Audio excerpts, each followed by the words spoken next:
Merci. La parole est maintenant à Monsieur Jacques Bompard pour 2 minutes. Merci, Monsieur le Président. L'indisponibilité du corps humain, c'est la seule bonne manière de considérer l'absolue dignité de l'homme, qui est digne non parce qu'un gouvernement le décide, mais parce qu'il est.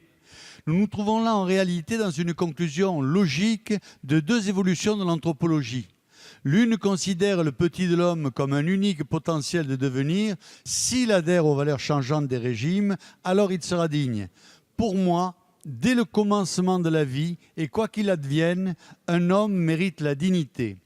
En déposant cette motion de renvoi, le Parti socialiste et ceux qui fournissent ces idées ont prouvé où ils voulaient en venir: légaliser à terme la GPA. Vous avez procédé ainsi pour l'avortement, pour la famille, pour la recherche sur l'embryon. Vous le ferez sur la GPA, nous le savons tous. J'ai écouté avec beaucoup de soin les débats et les arguments qu'ont donnés la gauche unie. En fin de compte, le seul argument qu'ils ont, c'est le droit à la nationalité française. Or, le droit à la nationalité, il n'est pas utile, puisque les enfants nés de GPA ont déjà une nationalité. Donc ce que vous demandez par le changement de la loi, c'est un droit à la binationalité. Or cela n'est pas matière à faire un texte de loi, et je crois que la loi sur laquelle nous travaillons est tout à fait logique et cohérente, et c'est vrai qu'il est incohérent de ne pas la voter quand on fait semblant de condamner les GPA. Je vous remercie. Nous passons à l'amendement numéro 3. Monsieur Bompard.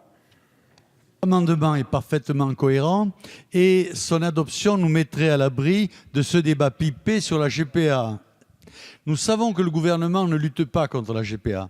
Le gouvernement poursuit sa course libérale-libertaire qui correspond à la promesse de Christiane Taubira, le changement de civilisation.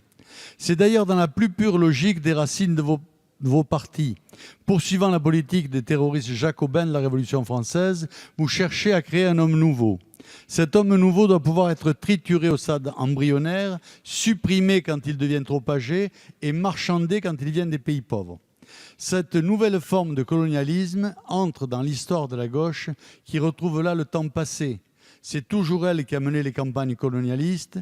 Votre progressisme est un naufrage dans lequel la GPA reste son apothéose. Merci, Monsieur Bompard. Avis de la commission, Monsieur le rapporteur. Alors, il y a un avis défavorable de la commission, Monsieur le Président. Avis du gouvernement, Monsieur le ministre. Monsieur le ministre. Monsieur le ministre, avis du gouvernement sur cet amendement de Monsieur Bompard. Oui, j'y suis défavorable, Monsieur le ministre, merci. Je donne la parole donc à Monsieur Bompard qui était inscrit sur l'article pour 2 minutes. Monsieur Le Guen nous a fait tout à l'heure un habile numéro d'équilibriste. Un fameux numéro où il indiquait que nous risquions de pénaliser les enfants du fait des torts de leurs parents. Je le regrette, Monsieur Le Guen a l'habitude des postures plus originales que les promesses des associations, des lobbies et des entreprises qui sont à l'œuvre pour établir la marchandisation totale de l'homme. Un des grands argentiers et conseillers de la campagne de François Hollande a d'ailleurs fait savoir qu'il voulait légaliser la GPA. Je parle de Pierre Berger. Monsieur Pierre Berger aura décidément eu, lui, toutes les satisfactions dans ce quinquennat.